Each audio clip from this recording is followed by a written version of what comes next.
The Mayo Experience. Mayo Experience. Mayo Experience. Mayo Experience. Experience. Welcome to the Pat Mayo Experience, presented by DraftKings 2022, the Wyndham Championship Picks. First look, preview, research.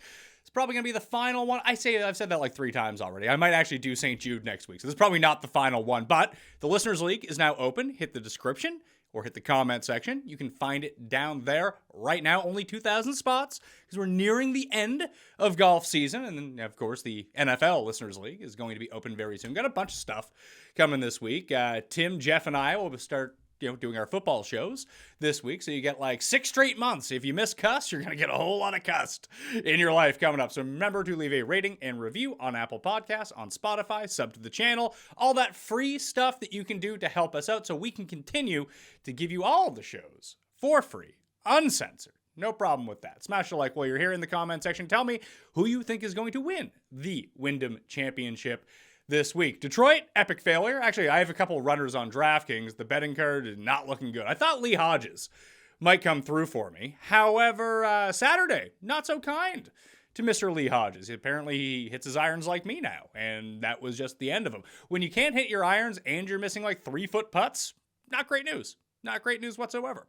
So I need him to rally for DraftKings purposes and the rest of the guys to kind of filter up the charts, whether it be Cam Davis, whether it be Max Homa, whether it be Patrick Cantlay.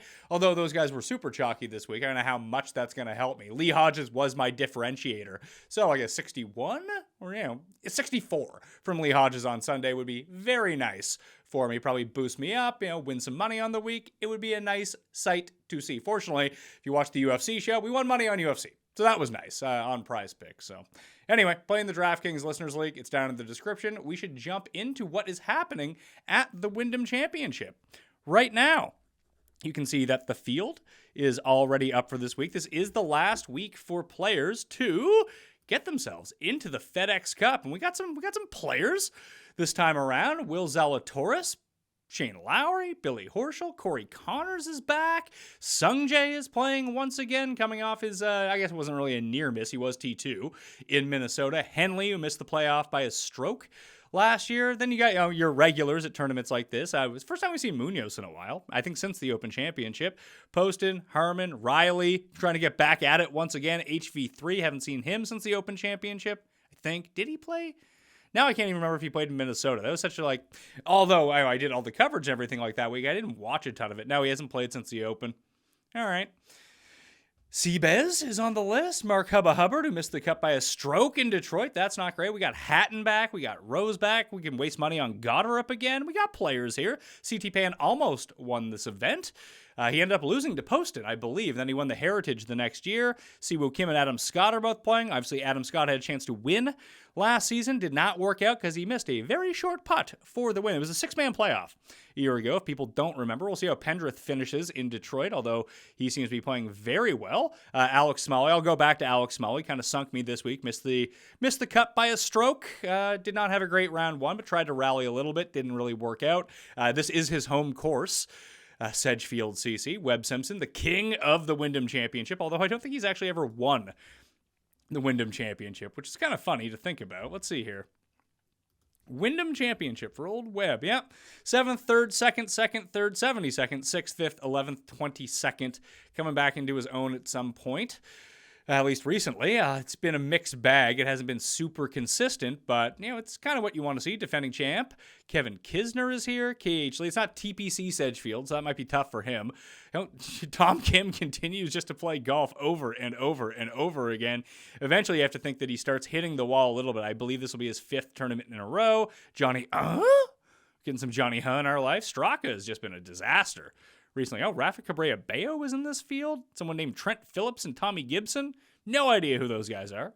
But we'll do some digging into them for the Monday show with Jeff. And then we are going to be live once again at 9:15 a.m. Eastern Time with Tambo on, Wednesday is when we're doing that. Fowler and Champ are playing. Chad Ramey we got back in the field. Steven Yeager's having a very nice week in Detroit. We'll see how he ends up finishing. So it's a typical Wyndham field, to tell you the truth. It does seem a bit better at the very highest end because you have, the Horschel, Lowry, Zalatoris contingent, even Connor Sungjae, they're all up there. So you have a very strong top of field. Then you have all your regulars that you're used to seeing at the Wyndham Championship. Check out the course. This is the tournament fact sheet from a year ago. I don't believe anything has changed for Sedgefield CC. It's a par 70, 35 and 35, only 2 par 5s on the course. The average green size is about average, 6,000 square feet, 131 yards as the setup. Holes with water in play, you have 6, 52 bunkers around, championship Bermuda grass greens. It's funny because this is a Donald Ross course, like we saw this week in Detroit. We did see that Eastlake is also where the FedEx Cup is, although you can't really glean too much from that, solely because there's only 30 players in the field, and most of the players in the field aren't playing this event. I'll tell you that much right now. But the weird correlation that I've seen time and time again is the other Donald Ross courses aren't necessarily the biggest correlations to Sedgefield. If you just go and look at the number of people that have won the Players' Championship and have done really well at Sedgefield and Heritage, so two Pete Dye courses are the ones that kind of cross over, and it makes sense. Anyone can kind of compete on either 3 of these courses. Driving distance does not mean as much. You can't really bomb and gouge because they did grow up the rough last year, which I thought was kind of strange. Hitting fairways was difficult as well a year ago, where it had been so easy throughout the course of the years. It's not like the wind got up and any sort of crazy thing. The rough lake was average, but if you watched the tournament, you could see like a lot of guys, even in the first cut, they were getting buried a little bit. So it did seem like they made it a little bit more difficult. It was the first year that the winning score wasn't better than -20 in ages. So I think that kind of tracked itself out just a little bit. But I think it's the short course. Anyone can compete. Bermuda greens. I think that's what it most definitely has in common with Harbour Town and TPC. What is it? TPC Sawgrass. I'm losing my mind here at the end of golf season. I have my entire football package out already. It's completely free. You can go find that up on Mayo Media Network. I have my running back rankings out. We'll have receivers this week. Lining up some guests for the top 150 rankings, which should be coming next week. So you are covered on the fantasy football front if you really want to be. Fast greens at Sedgefield. And we'll just take a look at the scoring breakdown. Anyone can reach these par 5s and 2. They're very easy par 5s. They're the 2 easiest holes on the course. That shouldn't be surprising. But if we just kind of sort by par, you can see a 6.3% eagle rate on number 5 and a 4.2% eagle rate on number 15, both over 50% in terms of birdie rate. And then the rest of the holes are, the highest one is 28.6%. That's on number 8. If we try to figure out if there's any sort of the best way to play it in terms of DraftKings Showdown, it's a bit difficult because the final hole is the toughest hole, and number 10 is the 4th most difficult, followed by the 2nd most difficult. So it doesn't really matter which order, starting on 10, starting on 1, that the players play this for showdown purposes to try to pile up birdie streaks. It's going to be pretty difficult to get those on either turn. Your best chance is probably 7, 8, 9 looks pretty good, or 15, 16, 17, or if you can sneak one on 14. It's not like people don't birdie this hole. 10% rate on 18 and 14. So if you're one of the lucky ones, you do have like basically a gimme birdie on number 17, and number 16 is, or on number 15, sorry.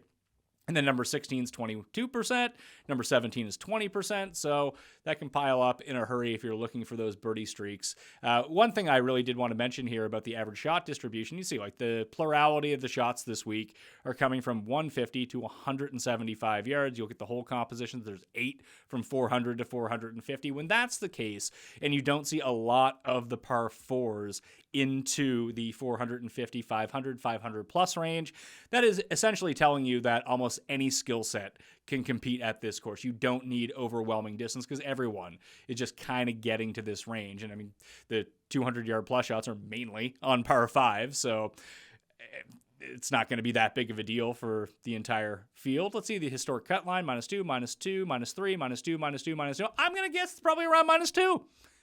That'd be my guess for the week. Green regulation percentage way up, scrambling about even.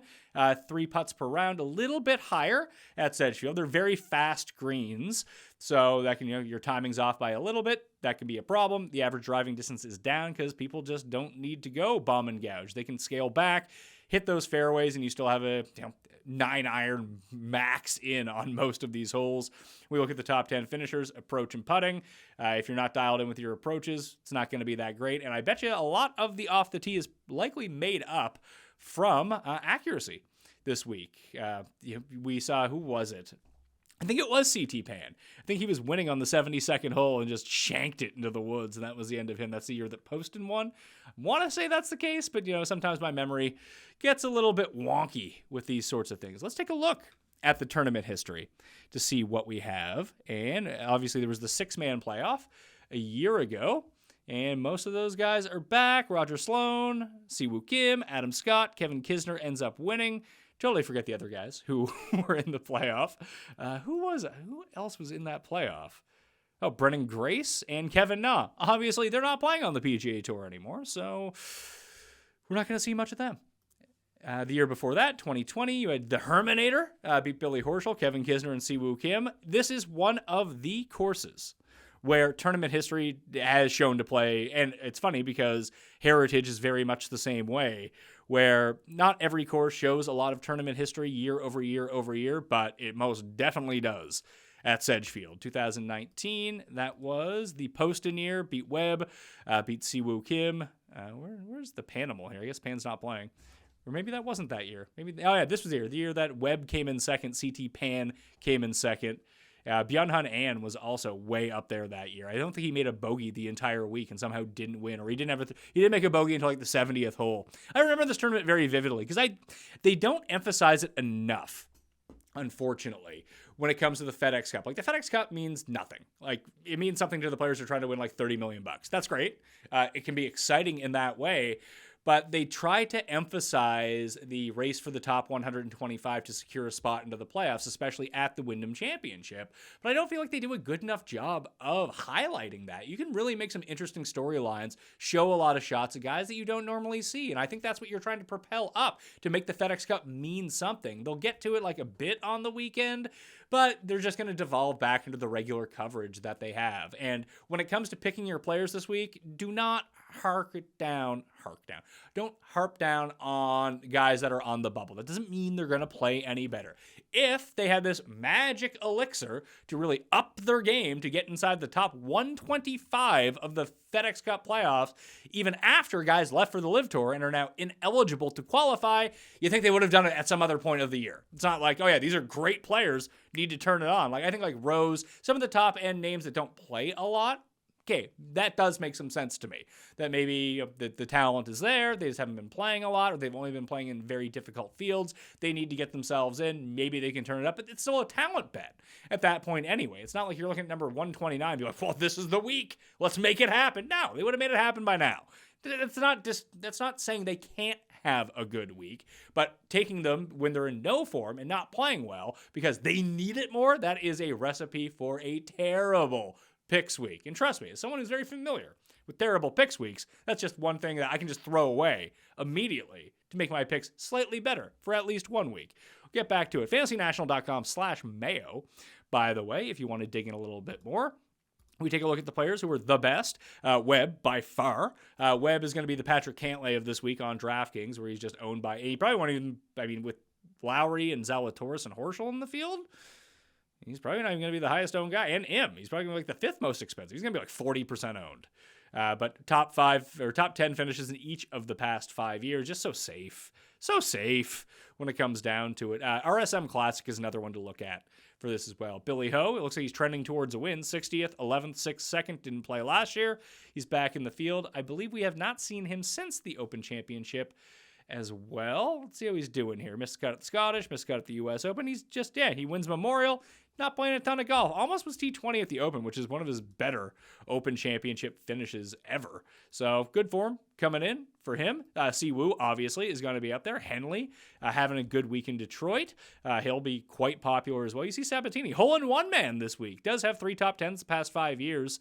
Very kind of surprised about that. Sungjae would be kind of my early lean, just based on getting it back together at the 3M.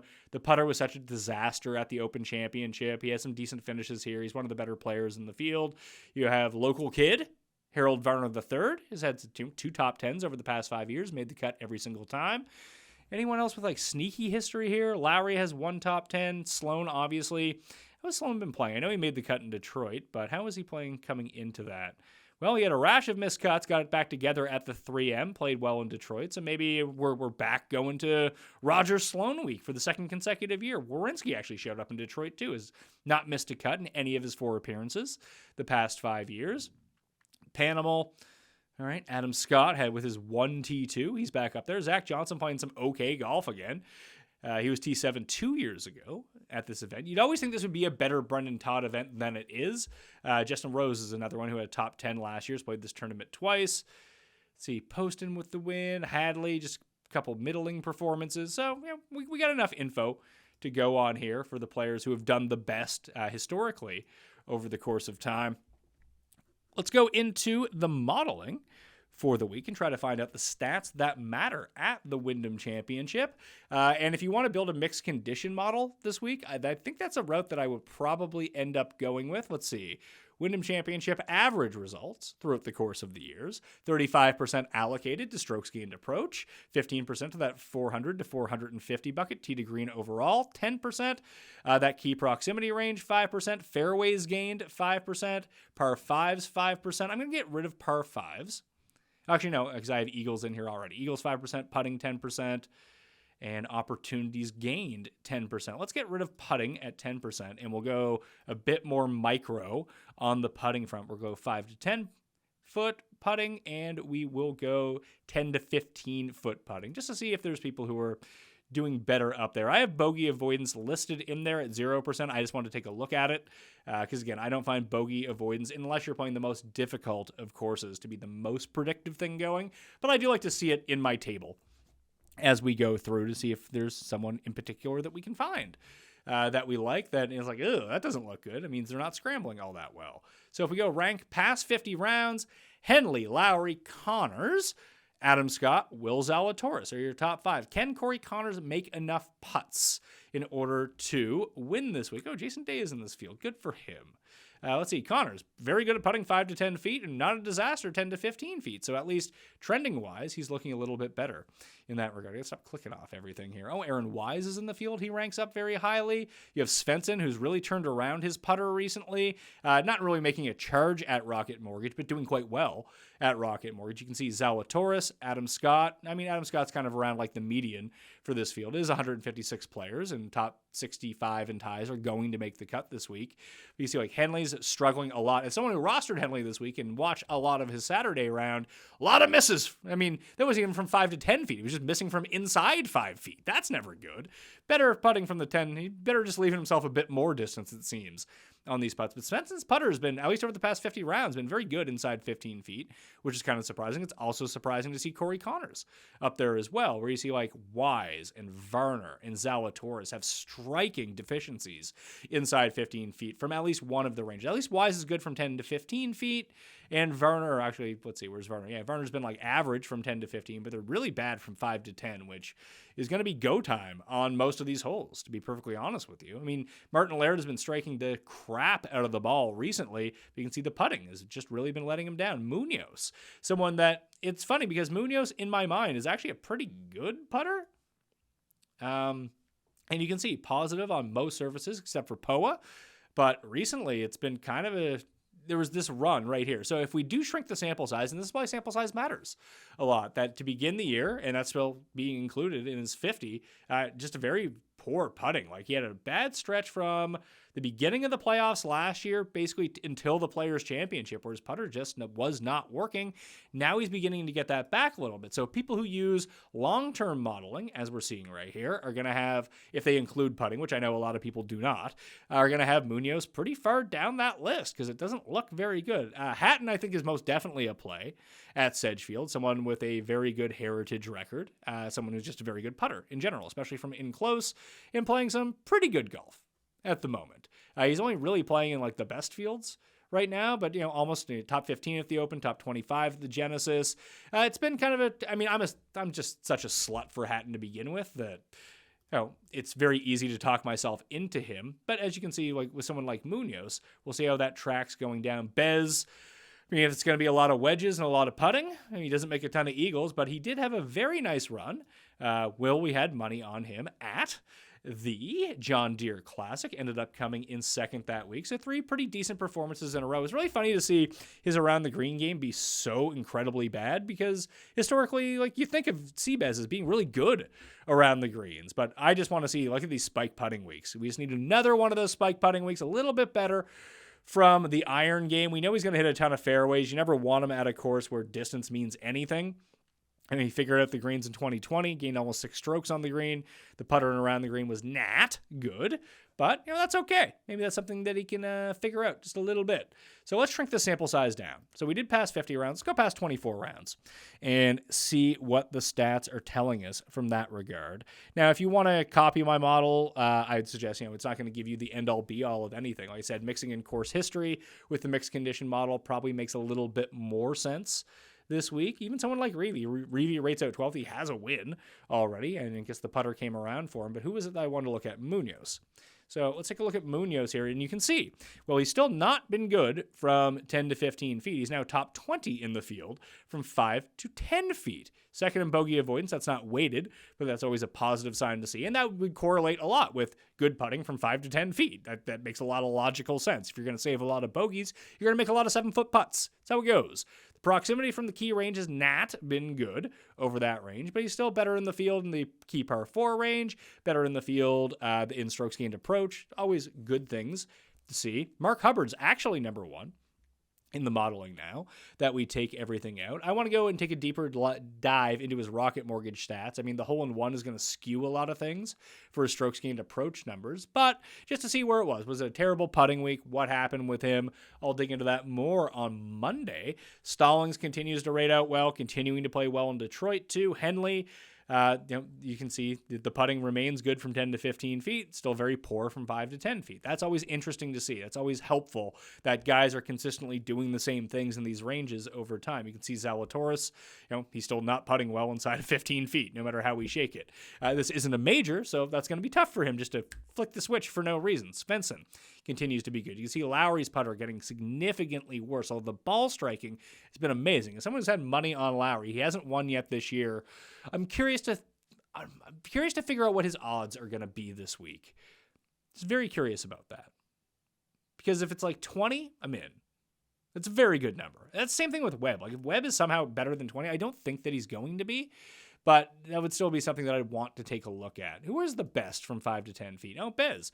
Bez first and then 10th from the 2 key ranges from the putting ranges. Let's see. Glick finally had his run come to an end, but it might be a time to jump back on him now that no one will want a piece of him. Although he's playing the par 5s incredibly well. Who's the best eagle rate? Jagger. Yeah, Jagger, who's making the run in Detroit right now. Rogers. I can see P. Raj having a week here. Piercy, Rose. Throw Rose on the short left. Jimmy Hahn coming through for us. Not so much this week, but he's kind of having good week, bad week, good week, bad week. But we've seen the spikes from him. That's been very interesting to see from Hahn. So I'm kind of pro that. Hubbard, the best from the proximity range. This does seem like a very good Joel Damon course as well. How has Damon been playing? Feels like not the best. Let's see here. Missed at the Genesis. No idea what he's doing in Detroit. I assume that means not very good. Yeah, it's been kind of middling. The 10th at the U.S. Open was really nice. I bet him at Travelers, and that didn't turn out to be a very good bet now, did it? Tom Kim is up there in the proximity range that we want to see. Tom Kim's just good. Very good. Seabez rates out very well there. The bogey avoidance is good. The opportunities gained is way down. That's not great. I'd like to see him put it in a little bit closer to try to make some of these up. So who's riding the hottest in there right now? Streelman, Riley, Zalatoris, Hubbard, Varner, Goddard. Probably go back to Goddard again. Why not, right? Kadira. This could be a nice spot actually to get back on Kadira, who has been playing some decent golf. We don't have the Barracuda numbers in, but decent run for him right now. And you can see he missed the cut at Heritage, but obviously he's won at Heritage in the past. So let's take a look at Heritage, see if there's any just random names that pop up that maybe they can translate that through. Spieth, Cantley, Varner, Cam Davis, Poston. Okay, all guys that we'd expect. Maybe a week to get back on Straka, although that was in the midst of his great run. Cooch, EVR, T-Dunks, Connors. Okay, Adam Long once again. Merritt, Neesmith. So, yeah, names that you would probably be drawn to anyway, but it's reassuring to see them that they're up there. Smalley's still top 15 in opportunities gained at the moment. The putter has not been good. However, he did putt pretty well at the Wyndham last year because, again, this is his home course, and the approach play is much better these days. So if he can keep up the putter, flip that around, all of a sudden we're looking a little bit better for Alex Smalley. He was 75-1 this week. I'm guessing he's going to be shorter than that this time around. Let's see, 400. That's one that I want to look at a little bit more, the 400 to 450 over time. Maybe we'll rig up a rolling report for that to see what the results might tell us. Go sample size, rolling report. We'll select our stat, and we'll go 400 to 450 yard par fours. Give that a second to load. It's a lot of numbers being filtered out through there. I might want to, the way that I want to approach this is obviously I want to see consistency from people, although just taking a random number like this, I doubt there's going to be a ton of consistency, but one of the things to look at is who historically plays these holes really well. Where do they rate out now? It might be a nice buy low opportunity on some players like Adam Scott, Corey Connors, Shane Lowry, Bezadenhout, Todd, Harmon, Zalatoris, Duncan, Henley, Lee Biota. Those are the 10 best players in the field over the past 100 rounds from this range. You can see Lee Biota and Henley and Duncan all still doing really well. Brendan Todd is number 1 over the past 24 rounds. And you guys see guys that slip. Scott's still very good from this range, but like Connors, Lowry, Harmon especially, Zalatoris, they've all been kind of dropping down. Varner is the biggest one. He's number 11. He's 102nd in this field over the past 24. Maybe it's playing harder courses, playing harder holes. We've seen him limit his schedule a little bit. Might be a nice, I don't know if you're really going to get a buy low on Varner, but it's interesting to see. Hatton continues to play really well on this range. Same as Svensson, Stallings as well. Johnny, this is his key range. Sungjae, Kisner, guys you would expect. Knox, long-term good, short-term bad. Same as Webb. Damon is another one. Malnati, you could potentially go to. Adam Long is another one who's been consistent over the course of the rounds. Siwoo has gotten worse, but obviously when we got the TikTok from Siwoo Kim, he told us that Sedgefield is his favorite course. So that's the way that we can kind of look at things going forward. Short term, past 24 rounds. Todd, Poston, Svensson, Putnam. Putnam's kind of interesting. I feel like Putnam was at the mix at the 3M. Maybe it was this week. Now I can't even remember. Yeah, it was the 3M. 4 cuts, all right. Looking a little bit better. I like that approach play to come back up. The around the green and putting has been very good for Andrew Putnam recently, at least. Tom Kim and Lahiri both popping up. Obviously, Lahiri had his run at the Players this year. I just don't know what he's been doing recently. Let's see. What has Anherban been up to? Not much, really. A bunch of missed cuts and a 51st at the John Deere. Okay, thanks for playing, Anherban and Lahiri. Although these numbers, at least from this key range, would tell you that maybe it's go time for Anherban. He does make birdies in bunches. You can see Horschel been playing them better in his limited rounds. Lee Hodge has been doing much better from this range after being very poor over the past 50 rounds because he did not qualify beyond that. He had a nice little run. He's been playing really good golf, obviously.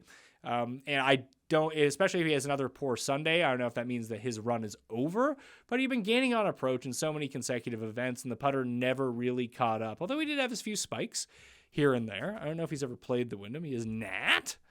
How's he doing? Worse on Bermuda than anywhere else. That's not encouraging, but he hasn't really been putting all that well to begin with. So he's going to be in the $6,900 range. Same as Lee Biota, who I do feel like is playing a little bit better at the moment. Glick is back up there as well. Bez still inside the top 25 when we're looking at it. Rose in this one particular past 24, past 50 rounds been playing pretty well too. Let's try to guess the odds on some of these guys this week. We'll just go to overall strokes gained, and we'll go to past. It's probably easier to find the best players in the field to try and guess the odds this week. If we just go past 100 rounds and sort, it usually gives us our best players. So you got Zalatoris, Lowry, Webb.